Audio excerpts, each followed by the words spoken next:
Hello YouTube, this is Sam Gerrans from quarternight.com. Today is Tuesday the 14th of December 2021 and I'm going to continue with my series of talks or expositions of surahs between 50 and the end of the Quran. And I think it's Surah 73 if my memory does not deceive me, in which in the first 5-10 minutes I explain in brief what my interest is in these particular surahs. But we're just going to sort of plod on and just get through the next one, which is Surah 85. So we'll just jump straight into it. By the sky full of constellations, by the promised day, and by the witness and the witnessed. All right, we'll just go back to this, to the beginning. Now, the Quran has many oaths. They are, not all of them, but an awful lot of them are, in fact, I would say almost all of them are in this segment between 50 and 114. And oaths are designed to bring your attention to something specific. Now, it's not just, oh, look at that, now I'm going to talk about this. The oaths are always relevant to the subject, that's coming. And most of these surahs pretty much are either referencing, there is a segment of about 10 surahs between 57 and 66, something like that, 67, which not quite don't fit into this category, but the vast majority of these surahs reference punishment already known to have happened to the people of Noah, the people of Ad, Thamud, and so on, and using that to leverage to the day of judgment as the final outcome of all things. So that's what's generally being talked about. Now, these oaths reference something that you can see in order to imply or to point towards, to signpost something that you haven't seen yet. Now, by the sky full of constellations. So we live in a world which is completely divorced from the sky, because we can't see the sky. Because if you live in a city, there are lights everywhere, street lights, which pretty much block out the sky. But to traditional man, the sky was a fundamental, integral part of his life. And the constellations that rotate through the year, as the sun works its way through the main constellations of the signs of the zodiac, everybody would be able to tell you. Some people, if you're sort of into what's called today astrology, then people will know. But outside of that, the mixture, the distinction between what's called today astronomy, although I would sort of take issue with that, and what's called today astrology, that distinction didn't exist then. So it was one science. And people knew whereabouts in the sky they were, and you knew that as the year progressed, you would go through the constellations, even if they're they're constellations that the sun travels through during the course of the year, or whether they weren't. Traditional man was acutely aware of the sky, of what was going on above him. So here's the oath. Here's the first oath. By the sky full of constellations. Now, implicit in this is something which, this has become a bit of a byword, but as above, so below. Again, to traditional man, the idea that what happened in the heavens had a direct bearing on what happened on earth, and vice versa. This was just understood. You wouldn't have to have a big debate about that. It's only today that man's become so materialistic. He thinks that he's disconnected entirely from creation. And of course, the NASA stroke Darwin stroke Big Bang stroke Lawrence Krauss kind of mythology serves to compound that and make you feel atomized and that you're not a part of what God has created. But for traditional man, that wasn't the case. He knew that he was a part of it. He wasn't deceived by all of this nonsense. Maybe he was deceived by other things, but he knew that he was a part, or created within a whole, and above him is this clock, which it is, which essentially marks the years, the months, the moons, and not only is it a clock, but it's a clock that changes very imperceptibly year by year as it goes through the great procession of the kind of the grand year. He knew all this, so he knew that, okay, let's say we're in whatever it is today, and 3 moons hence we'll be in whatever the constellation will be then. It's a way of referencing something which was germane to everybody's life in order to indicate something that hadn't happened at that point. So you've lived through, put it into modern terms, okay? It's December now. We understand that months go, and it will be, all things being equal, December again. It isn't the 2nd of December yet, but we know by virtue of what we've experienced that it will come. This is what this is doing, okay? It's referencing what's known and seen to signal something which is not known and seen, but which can be inferred from what is known and seen. And this is something that only really man can do. It's the ability to think abstractly, and to infer. In fact, this is the kind of the root of taqwa. It's the prudent fear. It's being able to work out something that hasn't happened yet, but will happen, to plan accordingly on the basis of an intellectual decision. That is what taqwa is. That's all it is. Nothing else in God's creation can do this. Everything else operates on instinct. Man alone can do this. Now, of course, instinct plays some part in it, but only man can make that decision. And it is a decision to operate in that way. And that's what distinguishes us. That's why we bear such a high responsibility. Anyway, to continue. By the sky full of constellations, and by the promised day. Well, what is the promised day? The promised day is the end of all things. It is the hour. It is this thing that hasn't happened yet, but it's going to happen. Other things have happened. You've had days before, right? Well, this is going to be the same as that, but different.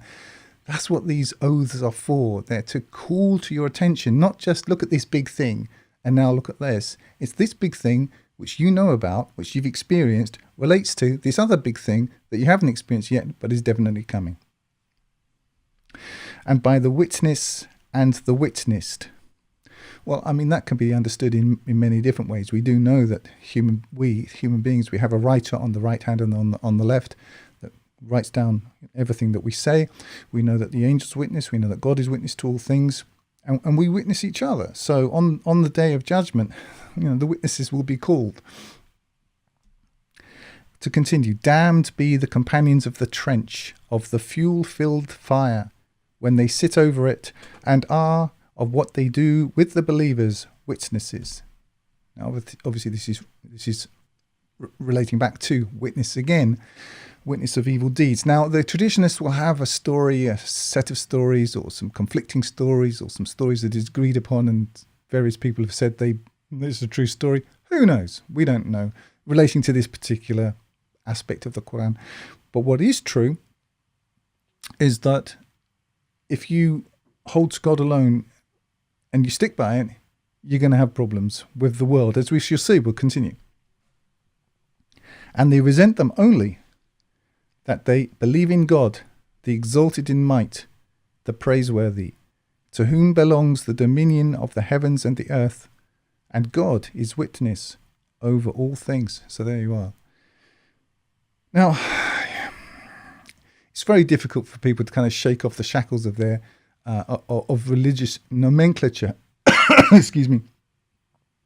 And I should think it's particularly difficult for people, especially as treats of the Quran, who are born into what are called Muslim societies. But the fact is that the labels we give ourselves are not going to really count. They're not going to count for anything actually on the Day of Judgment. The Quranic definition of Muslim is well, it's certainly something other than what Muslims claim. I mean, Abraham was Muslim.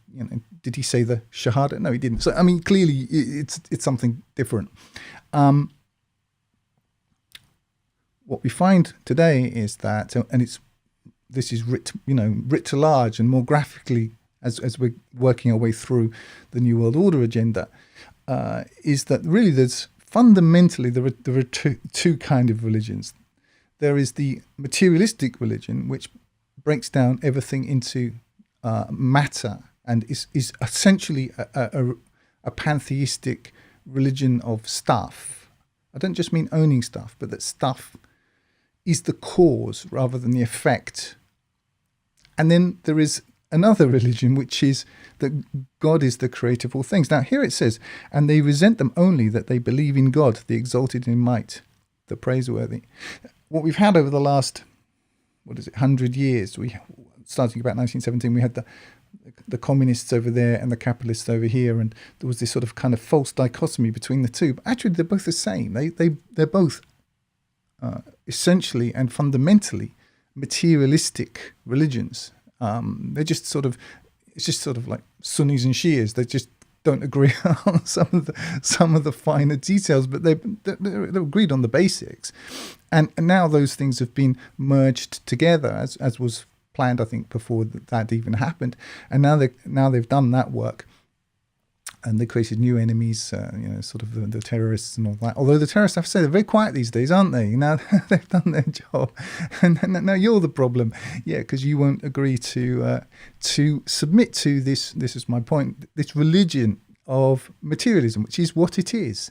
It's fundamentally obeisance before government power, just temporal power. So it says here, and they resent them only that they believe in God, the exalted in might, the praiseworthy, to whom belongs the dominion of the heavens and the earth. They don't like that. If you say, no, I'm not going to play your game. I don't believe in your government. I don't believe in your agenda. I don't believe in this humanitarian religion, which changes and chops and changes its moral. I use that word, with all the irony which it deserves, with their changing moral stances. If you don't believe in that, they will come after you, and they are coming after you. We know, we went through Nazi Germany. We know that they just chip away. First they came for the trades unions, and then they came for this, and then they came for that, and then they came for the Jews, and then at last they came for me, and there was no one to defend me. Well, that's what they're doing. That's what they're doing now, and they're making anybody who doesn't willingly, in fact enthusiastically, embrace this nonsense, and it is nonsense.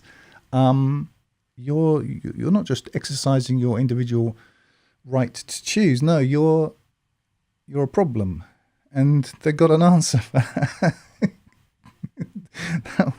You'll be getting, the special one reserved for the problem people.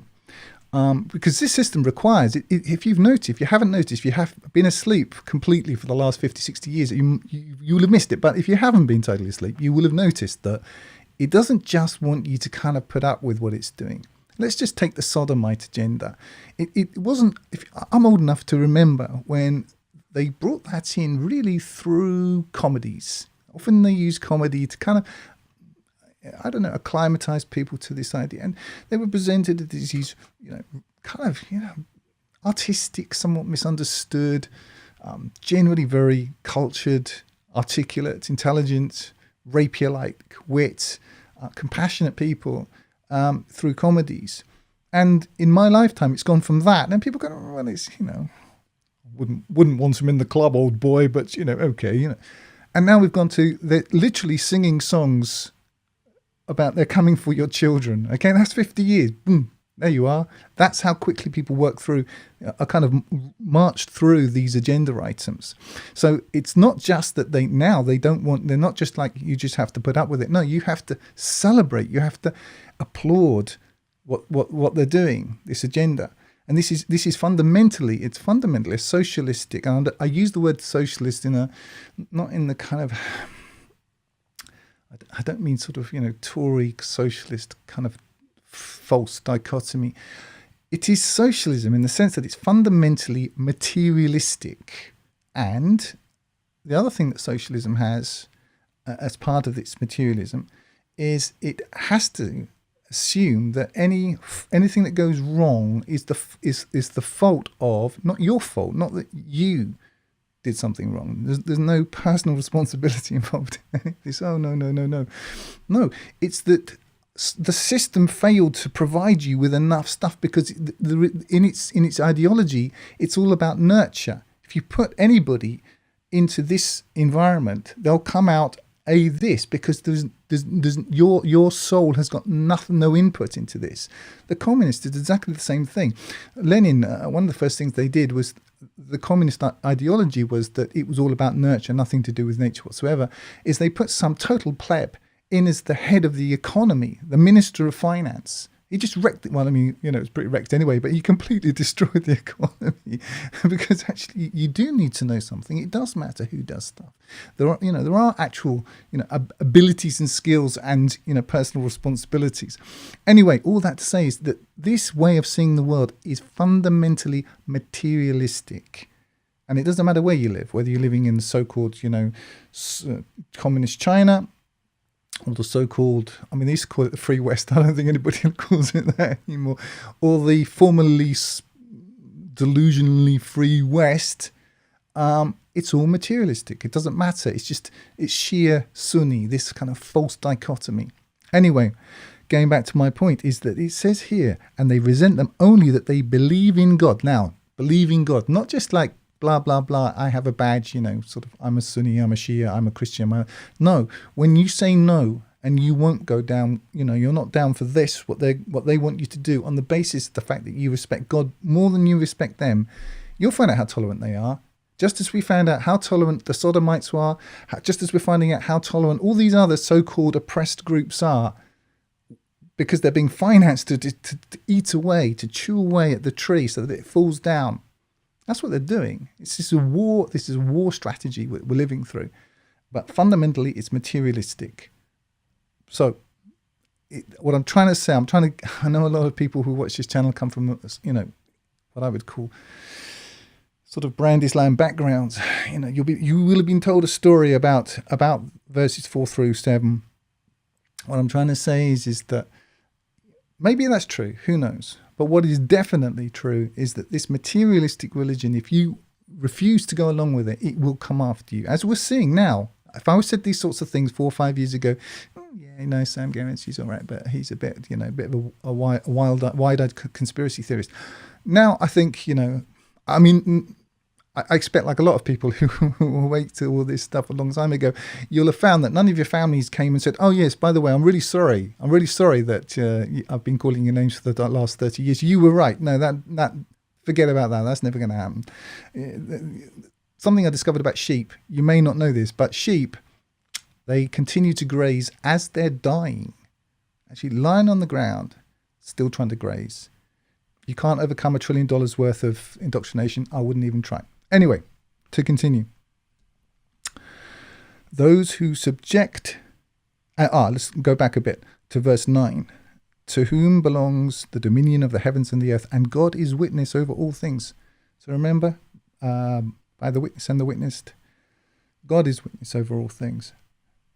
These people think that no one sees them. They think nobody sees them. They think they're not going to have to give an account, because if they did, they wouldn't do what they're doing right now. They think that the normal morals that you and I, even if we don't keep to them 100%, we know that they are operative. They don't believe in this. They think this is for the morons.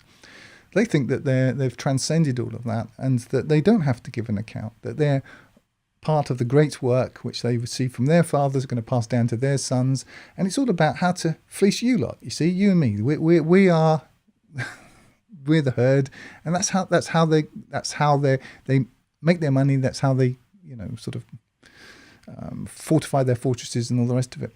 Now they're changing. They're moving the herd from the old pasture, the old plantation, to the new plantation. The new plantation is going to be it's using kind of keywords of diversity and so on in order to achieve total conformity. In the new plantation, there will be no difference. None. It'll just be a big mishmash of nothing. And they're using setting off groups against each other in order to get there in the big crucible. And by the time people have worked out what's going on, it'll be too late, because all of the differences, the real diversity, which is fantastic, that's all going to be gone. That's all going to be gone. And in fact, if you work in corporations, if anybody watching this, you work in a corporation, this is already true. It doesn't matter what people look like. They all basically say the same thing.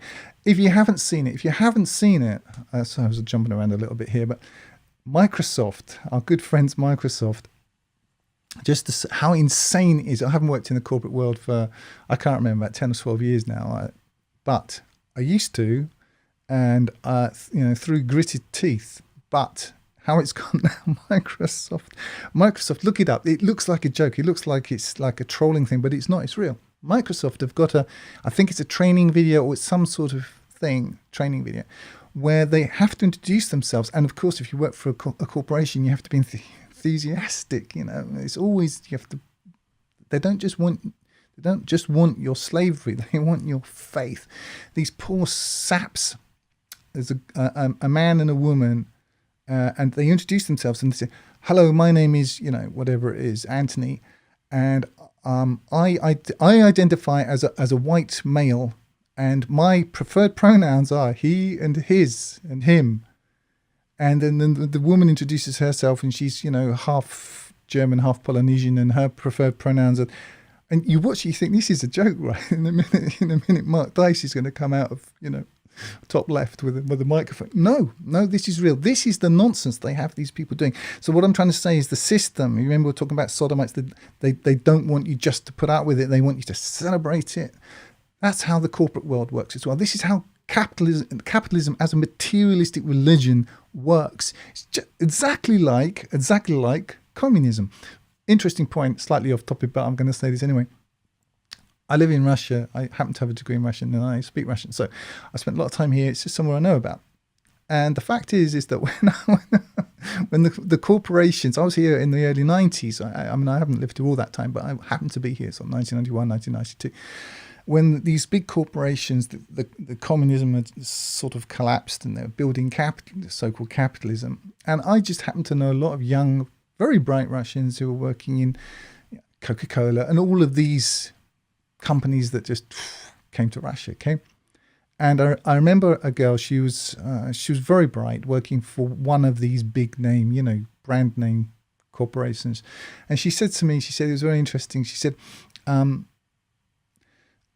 difference between the Americans and the Russians was that, like, for example, when American watches TV and they see all of these car chases and gunfights and all of this, they know it's fake. They know that isn't, I mean, we'll leave Detroit out of it, okay? But generally speaking, that's not most people's reality. They don't all drive around like complete lunatics and having gunfights at the back of the car and stuff. They know it's a story. They know it. They take it in that light. Whereas Russians, when they watched this stuff, because they'd never had it before, they were horrified. They really thought that this was, what do they know? I mean, this seemed to be what was going on in the West, so they took all of this like much more seriously. But conversely, for Americans, when they had all of these rah-rahs and we're working together to increase profits by 5% over a 5-year plan and stuff, and the Americans are getting they think it's all very real for them. For Russians, they're just sitting there like, this is communism. We have had this before. They just knew it was nonsense. What I'm trying to get to in a roundabout way is that this dichotomy is a false dichotomy. Obviously, the Iron Curtain, it was never very iron in my view. Same people running both sides, but that's all gone away. What I'm trying to say is that if you want to know where things are going, especially if you're looking at political so-called parties, forget about what they say they disagree upon. Look at what they agree upon. That'll tell you where it's all going. And the communist capitalist dichotomy, they agree on materialism. That's what they agree upon. They don't agree upon God. They agree upon materialism. That's the one thing. That's just assumed. Of course, you can have a kind of pretend religion as an add-on, as a bolt-on, as a sort of like people wear badges, whatever their little thing is. You can have that, but you can't make it the core of your life. So that's the point that I'm trying to get to. The first thing the communists did in this country was go on a Christian murdering spree. They murdered, and destroying churches. That's what they really believed in. After a certain amount of time, I mean, there are some differences in the way that the Russian Orthodox Church works vis-a-vis how, for example, Roman Catholicism works. It's always been much, much closer in with power. I'm not saying the Catholic Church is nice or good or anything. I'm not saying that, but there are some fundamental differences in the way that it works. So that changed over time, and they decided to sort of let people have a bit of religion. What I'm trying to say is, fundamentally, they are materialistic.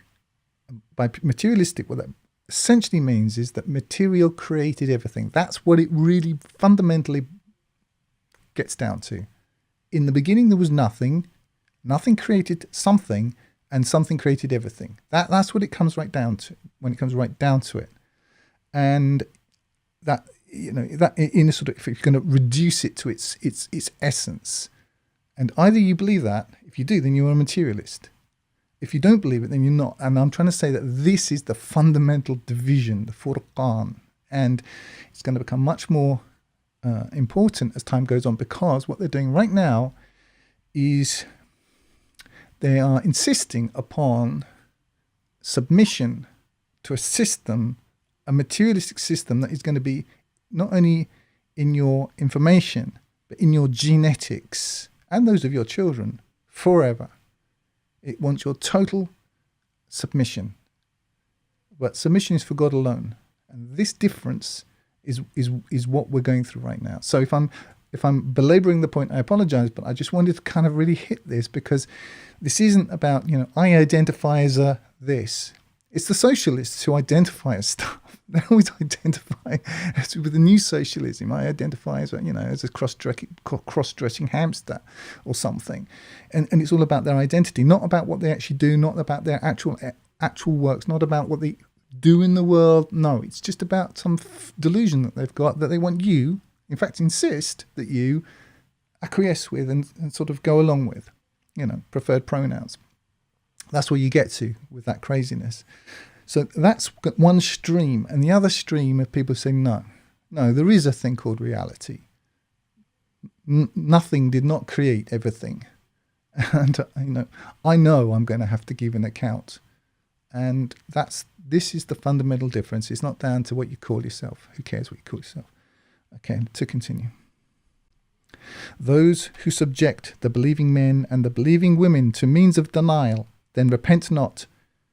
They have the punishment of Gehenna, and they have the punishment of the consuming fire, which is going to be something of a surprise for them, because this is the defining characteristic of those who don't believe, is that they don't believe in hell. Sometimes they'll say they're okay with heaven. That kind of goes, look, that comports with what they want. But what I've discovered, what I've seen in my life, is that rejectors have got a real problem with hell. But how could there not be one, given what the evildoers do in the world?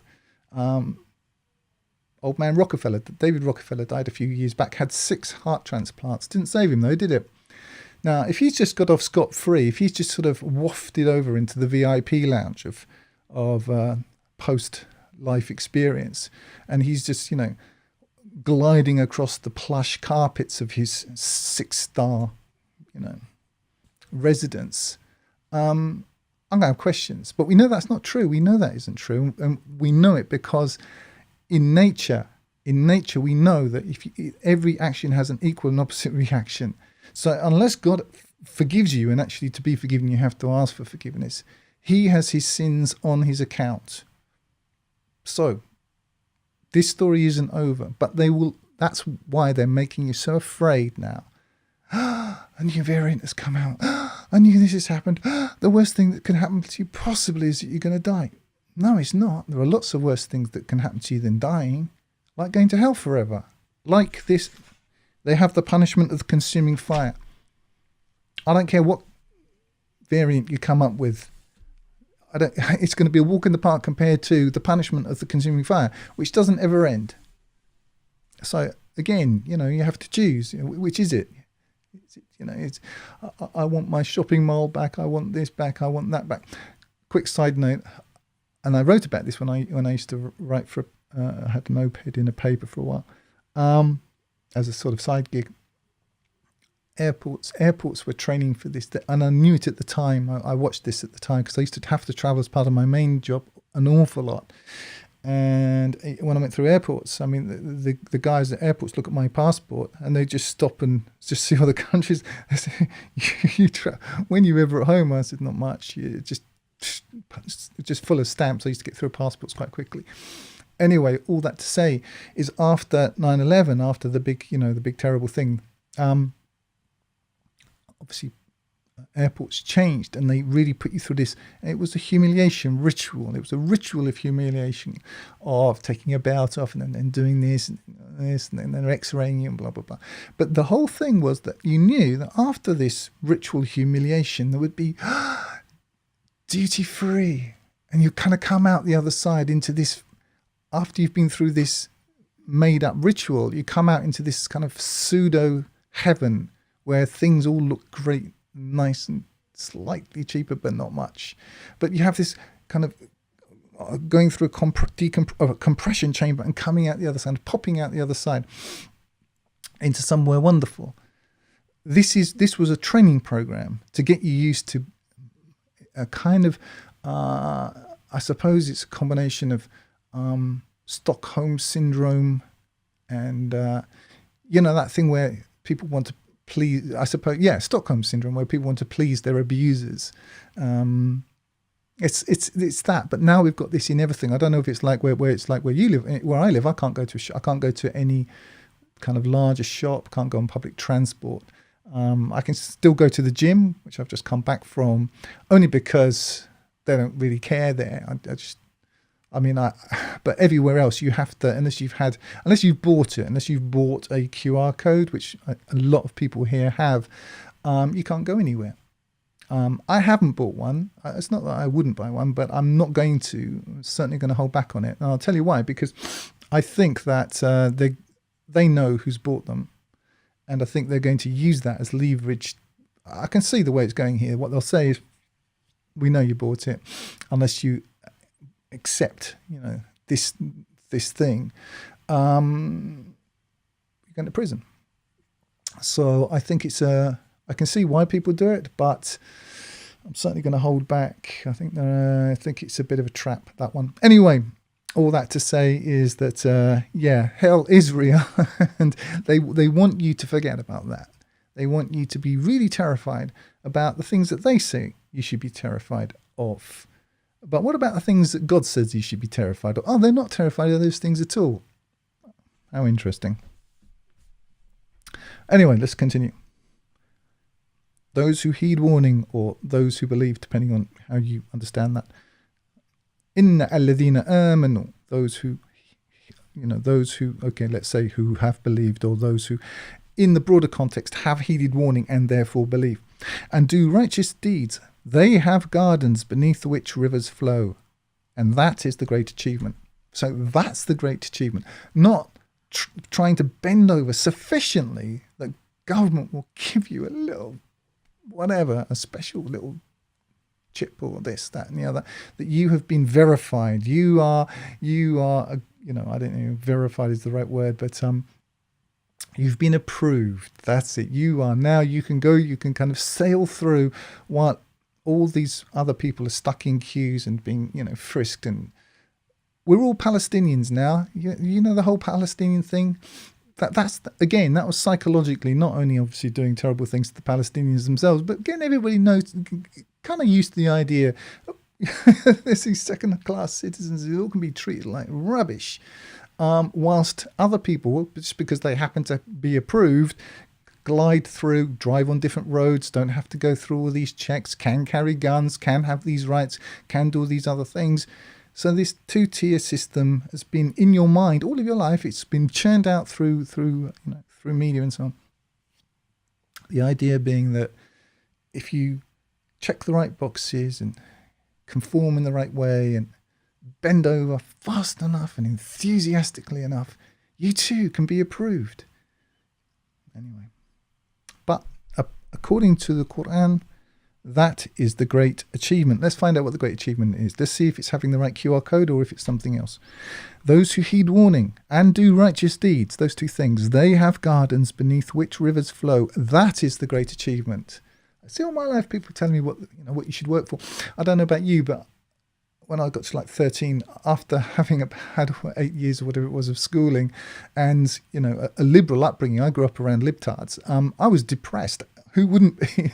I couldn't really see any point of doing anything. It just all seemed so completely pointless.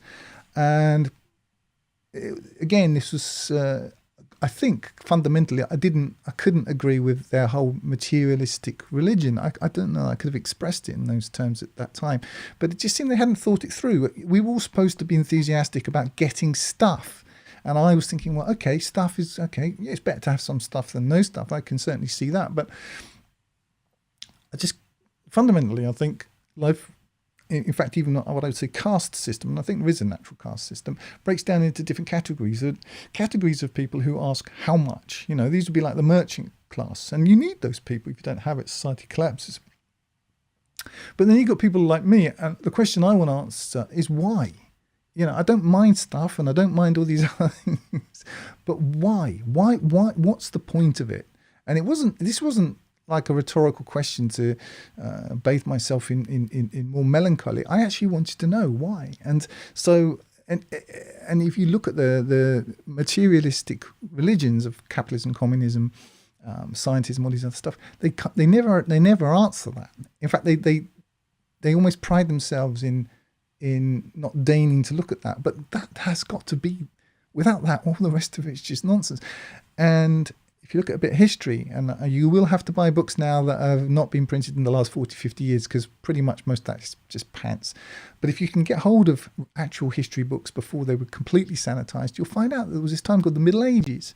And in the Middle Ages, people had science, but they didn't use it to hate God.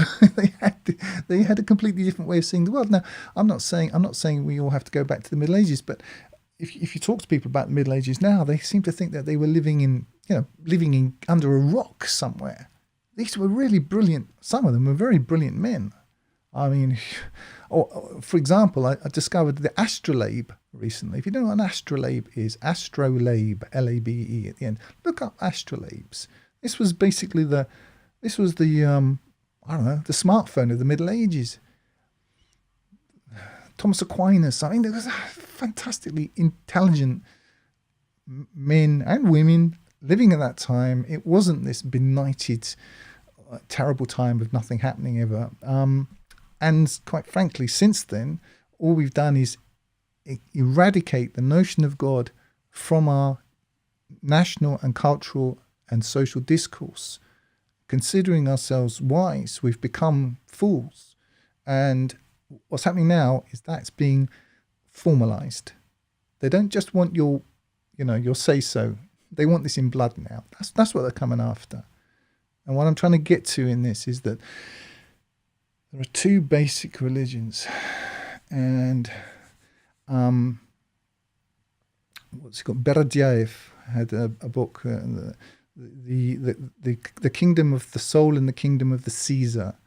Well, where we are now is the kingdom of the Caesar is coming to get its lunch, and what it wants is you. That's what it's doing. So let's continue. Those who heed warning and do righteous deeds, they have gardens beneath which rivers flow. That is the great achievement. The might of thy Lord is strong. He it is who originates, and he repeats, and he is the forgiving, the loving, owner of the throne, the glorious, doer of what he intends. There you are. That's the answer. That's what's true. So, according to this book, if you don't believe this book, okay, that's fine. Roll up your sleeves and say goodbye to your posterity. Me, I believe in God. Has there come to thee the account of the forces of Pharaoh and of Thamud? Well, if you don't know anything about Pharaoh and Thamud, I haven't really got time to kind of recount the entire thing here, but in essence, if you know the Quran, at least to some degree, you will know that both of those civilizations or communities were utterly destroyed. They went through a process, I call it the God Protocol, where they were warned on the basis of a very particular set of actions. They rejected, and then they were utterly destroyed. In my view, we are at that point absolutely now. There's no way out of this now. You couldn't put this back. It's too far gone. People are totally delusional. I mean, I'm talking about the massive people. And the people who run things have lost any sense of noblesse oblige. I'm personally, if you don't know me, don't know my channel, don't know how I think, I'm not against there being a ruling elite. It's natural. There should be one. Every iceberg has a peak. It's just natural. There are just people who are richer, smarter, stronger, who do what they want. It's just how it is. If you don't like it, you don't like reality. Maybe I don't like reality either. But that is how it actually is. Now, the problem is that those people are done with you. Now the bogs have been drained. The roads are built. The cities have been done. Talking about cities, if you've noticed, all cities, I've travelled a lot in the world and I've seen that everywhere. America, it really shocked me. Most of the houses in America are made out of cardboard. You could knock them down in a week. You could see that the actual city often is just this central bit, and the rest of it's just going to be bulldozed, quite quickly. So they're done with you. They don't need useless cities anymore. You're just a drain on resources. You're using up all of what they think is theirs, and the fact that you built all of this, well, they just forgot about that, because the way they see it is you belong to them. You are their herd, and they used you for this. Just like a farmer would say, well, okay, I don't need this kind of cow this year. I'm going to go over to sheep. Okay, nobody would criticize them for just making a business decision. Well, that's how they see this. You see. But they always make money on every big thing, or every little thing, but certainly on all the big things that they do. And they're going to make money on this. They are making money at the moment. They're kind of giving this out for free. But believe me, it's just to get you, into a paying, sort of on the what's it called? The thing that goes through the factories on this sort of escalator, on this kind of conveyor belt. And once you've had a few of these things, you see, you're going to actually not want more. You're going to have more. You're going to have them. The whole discourse is going to change from, this terrible thing happening to that terrible thing happening to now you need this. Just remember how anti-virus software works. I mean, for me, it's a lot easier. Okay, I live in a country where the government of this country, according to Solzhenitsyn, some people, say it's a few more, some people say it's a few less, but murdered, murdered around 60 million people in the last century. 60 million. It's called democide, death by government. And now we're living under a one world government, which is quite obviously the case because they all agree upon absolutely everything that's important. And now what's changed is that before, in the West, people felt a bit smug and they felt like they were having a hard day if they couldn't get the right kind of cappuccino. Now it's come to bite them at last.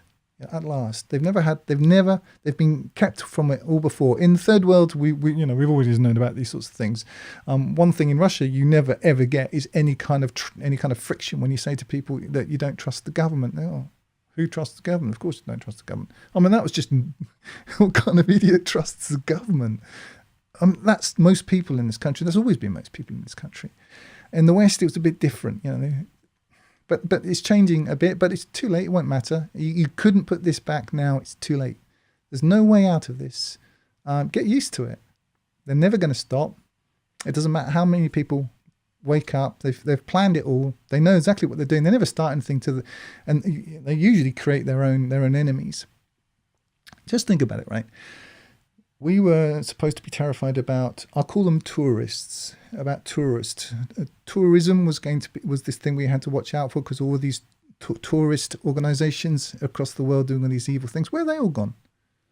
And if they were real, right, if they were real, and they were against the system, you think they couldn't just kidnap a few major players' children or themselves and get this all to stop? Of course they could. In 5 minutes, these cells of well-trained, hardened, military specialists with all of their special gear.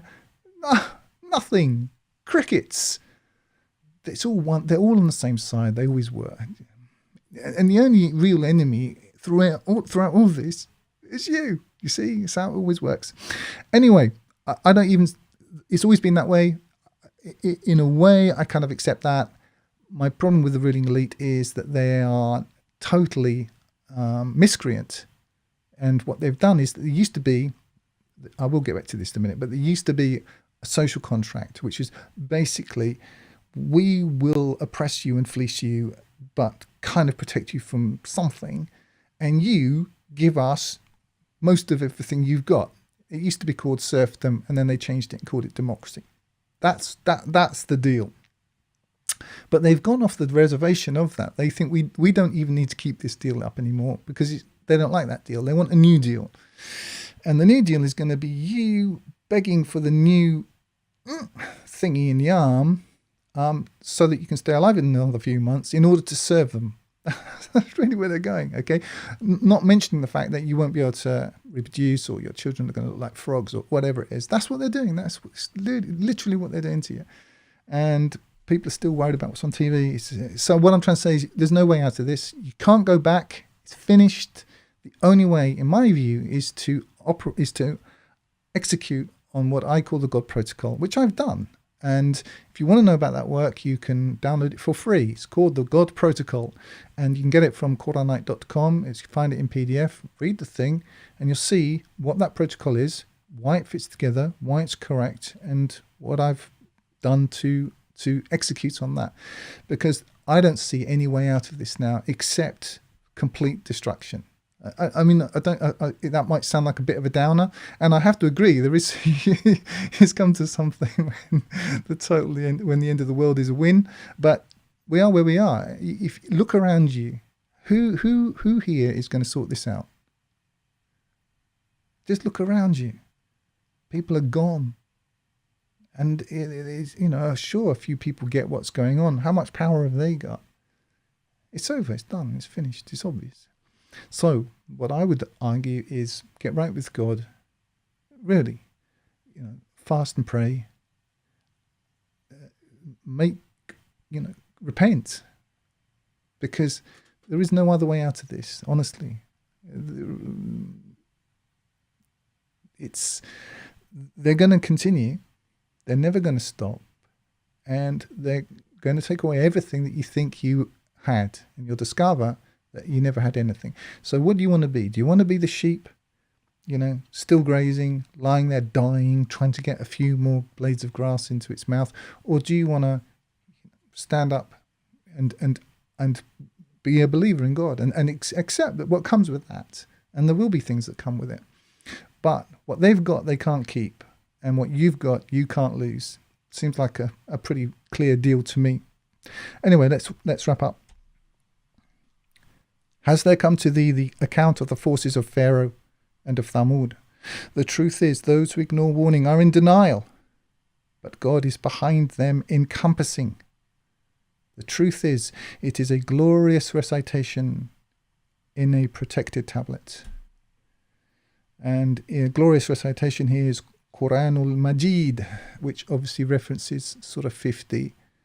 And if you read Surah 50, this is a signpost. The Quran's got signposts, and this is a signpost to Surah 50, which is the first surah of this segment between 50 and 114. I highly recommend reading that carefully and thinking about its contents. Anyway, I'm going to leave it there. This is much longer, as usual, than I really wanted. I hope everyone is well, and I hope to drop, well, actually, to be specific, I hope to complete another one of I'm reading the God Protocol onto audio, after which I'll put that on the site and people can download that for free. I hope to get another one of those done this week, and I will see if I can get another one of these surahs done this week as well, God willing. Hello to all those people who kept the last fast with me. We finished that yesterday. God knows, and God will reward you for your taqwa. That's just, these are the great rewards. See, it says that is the great achievement. See, when you invest in the life to come, these are things that this isn't, you're not putting it into like somewhere where it will just get stolen by the bankers. This is safe. This is safe. So invest in what's good. That is the great achievement. Anyway, I'm going to leave it there. As I say, I will try to drop another video, and that is all for now. If you're listening on YouTube, you can download my full translation of the Quran and all other work free using the button in the top right-hand corner, or buy the hard copy there at 10% less than on Amazon. You can download the audio from my YouTube videos to your mobile device using the links in the drop-down below. I recommend meetquranites.com to connect with other Quran-alone believers. Like if you like, comment if you have something constructive to say, and subscribe to get more each week. And use the link in the drop down below to donate if you would like to help me keep doing this. And remember, this life is short. Eternity is long. If you want good trees, plant good seeds.